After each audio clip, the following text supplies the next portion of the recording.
Look at how selfish it is, though, for you to go commit your sins. According to you, because you say you commit sin. I'm paraphrasing. You commit your sin. You commit your sins. Huh? You go do what you want to do. And then you decide to be sorry for the things you do. You decide, nobody now force you to be sorry for nothing. You call whatever you do wrong, wrong. You give it a name. Just look where I'm going.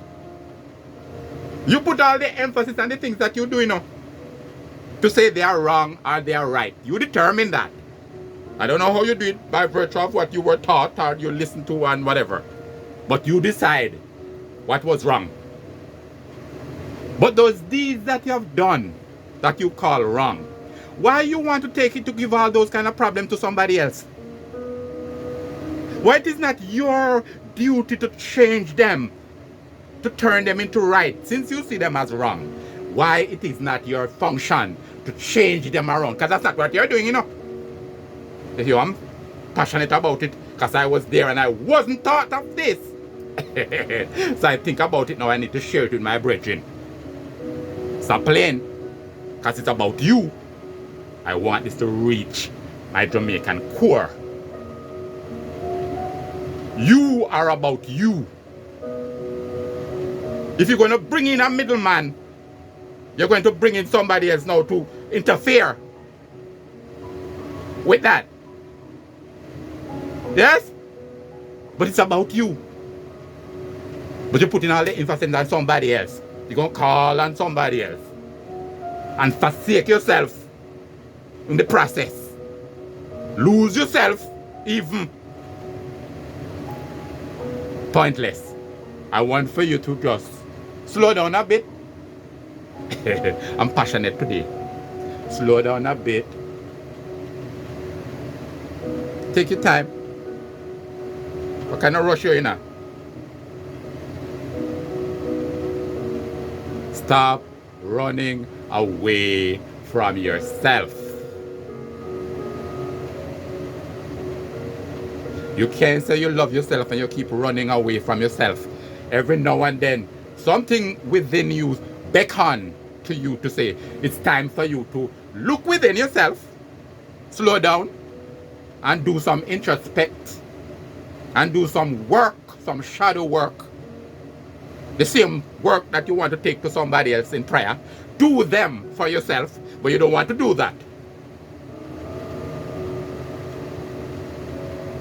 You want to take all of that pressure and problems and sadness and woe to somebody, to throw it on somebody else. You think them? Think about the amount of people that is doing that. If it's doing you good enough, if it's not broken, don't fix it. You hear me? Because I'm sounding passionate, but I know what I'm talking about. I have been there, and it hasn't worked. But look at what I'm talking about. When you do your deeds, why you think you should take it to somebody else to fix it for you? Isn't that kind of too bodacious and like, say you don't want to do nothing for yourself now? It's not your duty to clean up your act? Huh? That's what you're saying?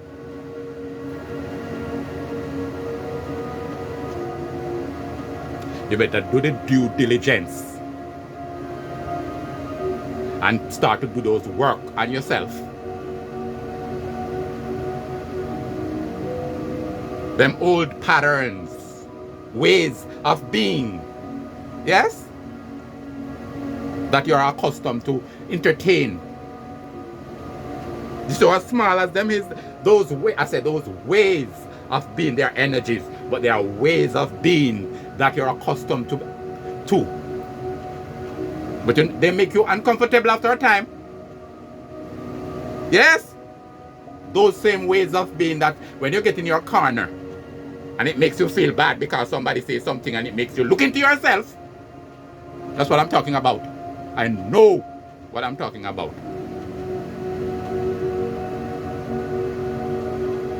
So, I'm just showing you that it's your function, your duty to work those things out that you consider wrong. You are the one who has to make them right. You are the God in that aspect. You can't give nobody that work. That's too much for people to do. If it's too much for you. And how you do it. Huh? You don't think that's too much to take to Jesus? All of your problem, your burden, you think about things that you do. Anyway, peace and love.